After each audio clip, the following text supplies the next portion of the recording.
Hola, hola cinéfilos, sean todos bienvenidos a un nuevo capítulo. Y el día de hoy hablaremos de la serie El Mesías, una producción de Netflix creada y dirigida por Michael Petroni. Siempre es complicado saber dónde empezar a hablar de una película y con mayor razón de una serie.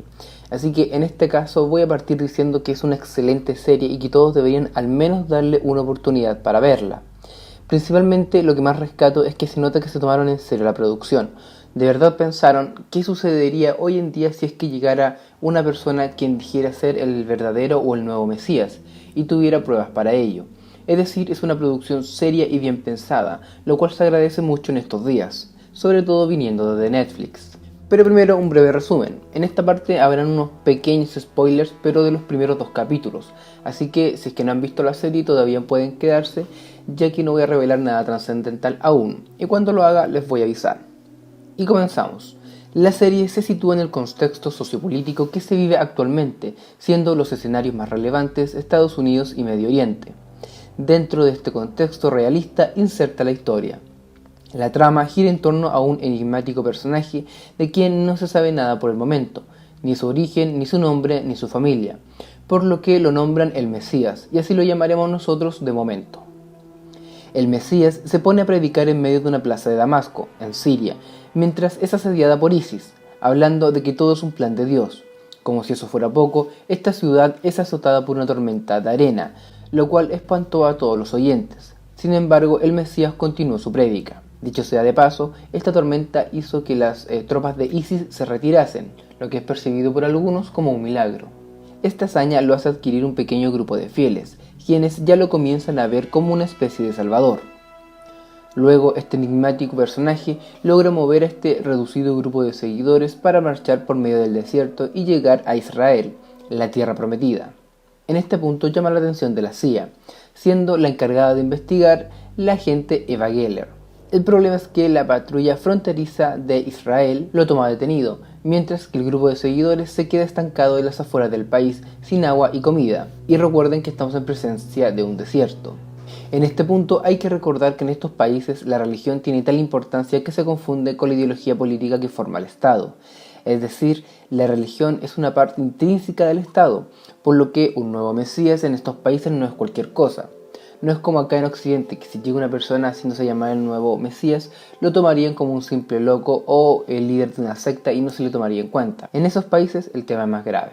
En fin, hasta el momento el Mesías se presentaba como un ser sabio y misterioso, pero no devela ningún rasgo distintivo del resto de los mortales, más allá de la tormenta que siempre cabe la duda que pudo haber sido una simple coincidencia.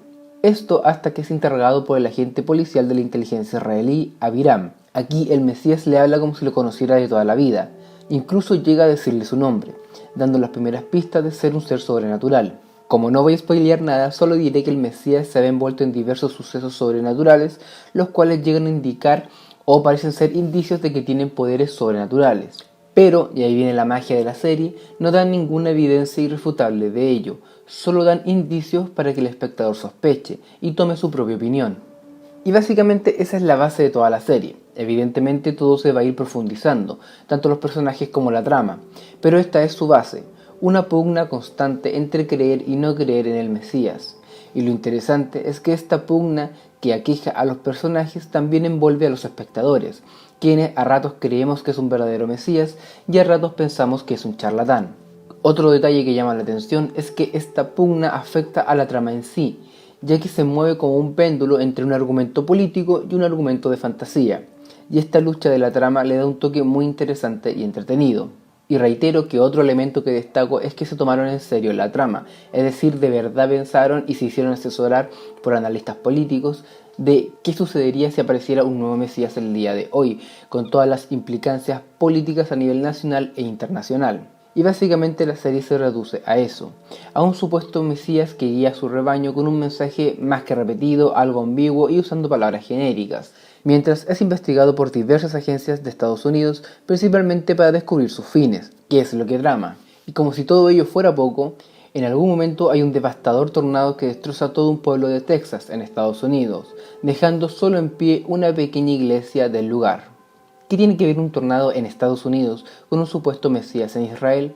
Para responder a esta pregunta van a tener que ver la serie, porque como ya les dije, se la recomiendo mucho. Y desde ahora sí que sí habrán spoilers, así que si no la han visto pueden retirarse y regresan más tarde. Y los que ya lo vieron, quédense porque les voy a decir las 4 razones por qué creo que esta serie es tan buena.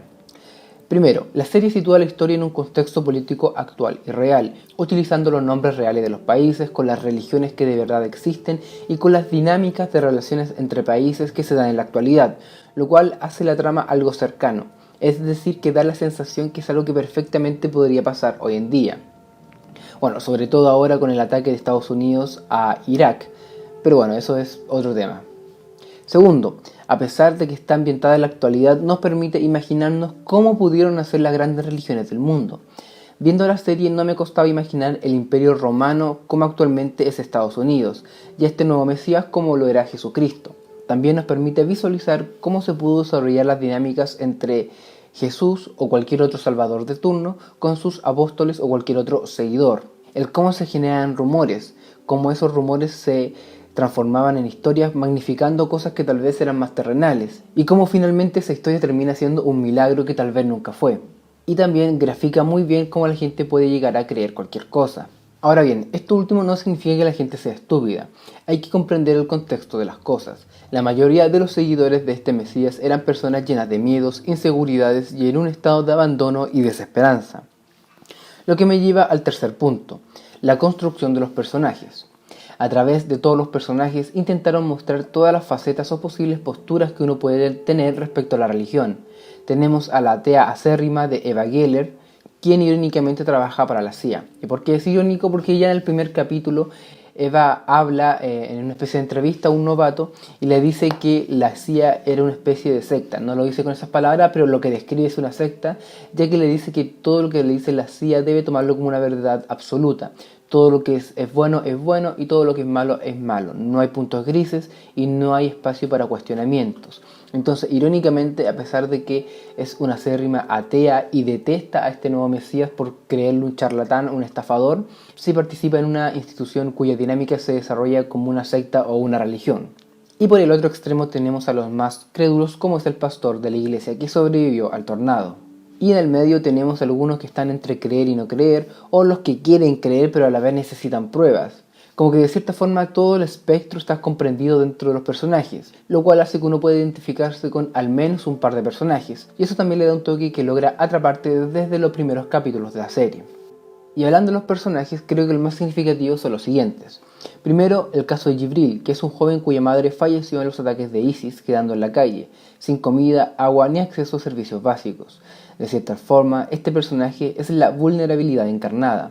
Él necesitaba que alguien lo acogiera o lo contuviera, y todos los que siguen a este Mesías tienen ese rasgo en común, que de alguna forma u otra requieren amparo y contención. Este factor es decisivo para ser enganchado o atrapado por una religión o una secta. Ya en Estados Unidos vemos al pastor, que es un personaje triste y patético, quien dirige una iglesia que casi nadie asiste y con graves problemas económicos, con una familia disfuncional, avanzado en edad y con la sensación que no ha logrado nada relevante en su vida. También tenemos el miedo encarnizado en el personaje que lleva a su hija con cáncer para que el Mesías la sanara. Y también representa el lado más peligroso de las religiones, que es el fanatismo, el creer ciegamente en algo sin un raciocinio previo, ya que incluso aleja a su hija de la terapia creyendo que el Salvador la sanaría. Y al final, la hija, al verse expuesta a todo esto y habiendo abandonado la terapia, fallece. Cuarto y último, respecto a esta pugna entre creer si es un Mesías o no, durante el transcurso de la serie van dando distintos indicios o pistas para ambos lados, para generar una duda legítima en el espectador. Esto le da un toque entretenido, ya que lo deja a uno en un punto medio, en el cual debe escoger entre creer o no creer y sacar nuestras propias conclusiones. Y al final del día, ¿era o no un Mesías? Si bien al comienzo de la serie se posiciona en un punto que te da a entender que sí es un salvador, con el transcurso de los capítulos van dando una serie de explicaciones a los supuestos milagros, a la par que lo van desacreditando como persona, dejándonos en la vereda opuesta, es decir, que este tipo es un chanta. Y creo que es uno de los aspectos más interesantes para comentar en detalle. El primer acto milagroso es escapar sin dejar rastro alguno de la cárcel en donde lo tenían en Israel. Sin embargo, luego del pasar de los días, el guardia de turno confesó que él lo había dejado libre, ya que creía genuinamente que él era un Mesías. Luego El Mesías predica en un templo en donde salva a un niño de morir de un disparo. Pero el milagro fue bastante extraño, ya que ningún policía declaró haber disparado, y todo fue muy caótico, por lo que fácilmente pudo haber sido un truco de magia barato, ya que cuando el agente Geller intenta entrevistar a este niño, resultó que se había cambiado de casa a un lugar desconocido, para supuestamente escapar del acoso de la gente, lo cual es bastante sospechoso. Después, mágicamente aparece en Estados Unidos. Esto es más complicado, pero dentro de la investigación el agente Geller, haciendo cálculos, llega a la conclusión que perfectamente pudo haber viajado en un jet privado, e incluso el agente Q le dice que había salido un jet privado desde Israel hasta México, pero que no tenían la lista de pasajeros, por lo cual no podían ver quién había viajado en él. Aunque claro, esto implicaría un plan mucho más elaborado y con muchos más recursos. Pero de que se podía hacer, se podía hacer. El cómo salvó a la iglesia de Texas, para ello no hay una explicación lógica, pero pudo haber sido una simple coincidencia. Lo que no fue una coincidencia fue la familia que escogió como anfitriona. Claramente hubo premeditación en esta decisión. El pastor perdedor insatisfecho con su vida y la hija adolescente que por su edad es extremadamente voluble e influenciable. En cuanto al milagro de caminar sobre el agua, es un truco viejo que han realizado a lo largo de la historia muchos magos, así que en verdad no es complicado replicarlo. Otro detalle que nos hace dudar de este Mesías es que habla de paz, amor, amar al prójimo, que es un discurso genérico, nada novedoso y que perfectamente puede ser aprendido de memoria, sobre todo porque sus enseñanzas son vagas, ambiguas e imprecisas. Básicamente habla mucho pero nunca dice nada concreto, y el resto lo hace el poder de la sugestión. Es decir, la gente ve lo que quiere ver y escucha lo que quiere escuchar. Por ejemplo, cuando la madre lleva a su hija para que la cure, él solo se encierra en la habitación con ella, y no dice ni hace nada. Obviamente no la sana, pero bastó con que estuvieran juntos dentro de esta habitación para que la gente empezara a especular que la había sanado. Y posteriormente el rumor se transforma en historia, y la historia se transforma en un supuesto milagro. Y como si todo esto fuera poco, la gente Geller descubre de su pasado, su verdadero nombre y su origen familiar. Este personaje había sido criado por un tío, que era un mago callejero y que había trabajado en un circo por muchos años. Además, estuvo internado en un psiquiátrico por delirio mesiánico. Es decir, este tipo no solo estaba loco, sino que además era un maestro del engaño. Lo único que queda en el aire serían los interrogatorios, ya que en ambos casos logró saber el nombre de su entrevistador, lo cual, tomando en cuenta que uno era un agente de inteligencia de Israel y la otra era un agente de la CIA, no es información que se pueda obtener fácilmente. Pero si aceptamos que tuvo ayuda externa para viajar desde Israel hasta México y después Estados Unidos en un jet privado, también podemos asumir que tenía ayuda de una agencia de investigación secreta que podía lograr obtener estos nombres. Pero ojo, aquí lo extraño solamente es cómo obtuvo los nombres de los personajes, nada más. En el resto de la conversación yo no encuentro que sean parte como de un supuesto milagro o parte de sus supuestos poderes sobrenaturales, porque como les digo, este personaje lo que hace es hablar en términos genéricos y vagos para que el oyente complete la información, digamos, con su propia mente. Y esto es un rasgo común en todo tipo de líder de secta o supuestos videntes o la gente que ve el tarot. Simplemente dice cosas genéricas que pueden aplicar básicamente al 90% de las personas. Y la mente del espectador o del oyente hace el resto. En fin, todo parecía indicar que el Mesías no era más que un engaño sumamente elaborado y con muchos recursos. Pero al final de la temporada vemos pedazos de plot twist. Si bien no mostraron nada explícito, por lo que aún queda la duda, dejan entrever que solo el Mesías habría salvado de un accidente de avión y que luego revivió al resto de los tripulantes, dando un nuevo indicio que parece posicionarse en la vereda de que es un auténtico Mesías. Y la verdad es que no he confirmado una segunda temporada, pero en lo personal creo que caería de cajón. Los que me siguen hace un tiempo ya se habrán dado cuenta que detesto cuando se extiende una serie o una franquicia más de lo que se debe, pero en este caso en particular creo que la historia da para mucho más. Se puede desarrollar muchas temáticas y perspectivas distintas de la religión, así que sí, en este caso creo que vale la pena una segunda y tal vez una tercera temporada. Y eso ha sido todo por esta semana, espero que les haya gustado el video. Si les gustó denle like, suscríbanse al canal, denle el tema de la campanita y síganme en Instagram, en donde pueden ir compartiéndome cosas de película o también noticias de actualidad, ya que tengo un canal secundario al cual también pueden suscribirse, se llama El Blog de Pepe, lo voy a dejar el link en la descripción. Y dicho sea de paso, ayer subí un video comentando el ataque de Estados Unidos en Irak, que irónicamente está muy relacionado con el tema de la serie. Eso ha sido todo por esta semana y nos vemos la próxima.